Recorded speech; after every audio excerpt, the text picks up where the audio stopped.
In today's Ask Anthony, two viewers with one common problem. They both own Hyundais and their cars are undrivable. They want their cars repaired, but Hyundai representatives are saying, don't blame us, it's not our problem, so they turn to me for help. We've had it since 2018. Cody Evans bought this Hyundai Tucson brand new after graduating from college. 100,000-mile warranty, that sounded great. One of the biggest reasons why I bought the vehicle to begin with. He says the SUV never gave him any problems because he took good care of it. 4 years, no issues, kept it up, all my maintenance changes, they said that everything looked fine, all the health checks, oil checks, they all said it looked fine every time. But one day in December, about a week before Christmas, Evans and his wife were driving down the highway when this happened. Do you have your AAA card on you? Yeah. Nope, it won't do anything. And the car just shuts off, and I had to hobble the next mile and a half. We felt very unsafe the whole entire time. Evans says he had the SUV towed to a local Hyundai dealership. He had a 100,000-mile warranty on his Tucson. The SUV was currently at 96,000 miles. The service advisor I was working with said, listen, you know, they know this is a known thing. We see no signs of neglect in your car whatsoever. And I'd be shocked if it wasn't covered. And these are all quotes. But he says a few weeks later, the claim was denied.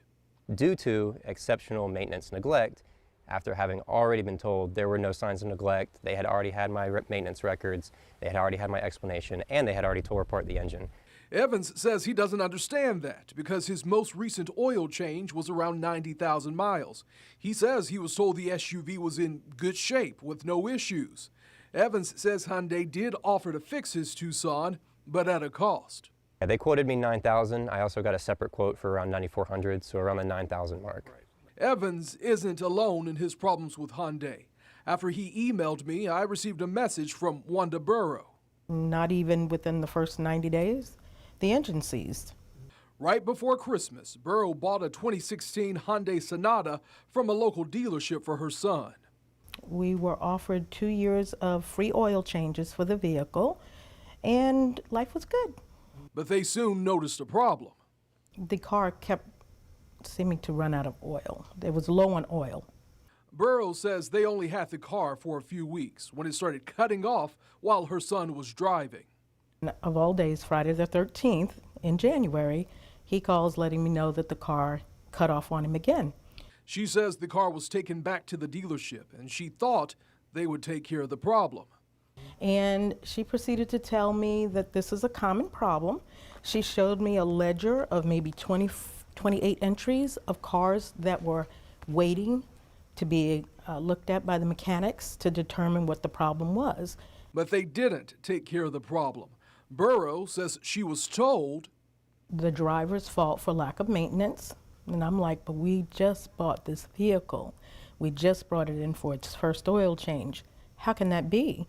How can that be? It's a good question, and it's one both of these Hyundai owners want answered.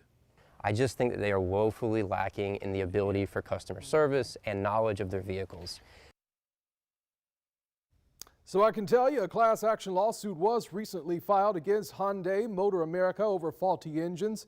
In September, the car company says it entered into an agreement to resolve class action litigation with owners of certain vehicles. Also, you're going to see in the news today that there's another lawsuit against Hyundai when it comes to their anti-theft devices with their cars. Now, I did have a lengthy conversation with Hyundai corporate about these issues. A representative told me there's two sides to every story, and they stand by their responses to the customers in my story that it was just owner neglect. But they are willing to review their cases again. I'm hoping to get this resolved. Remember, if you have a problem you just can't solve, email me at askanthony@firstcoastnews.com.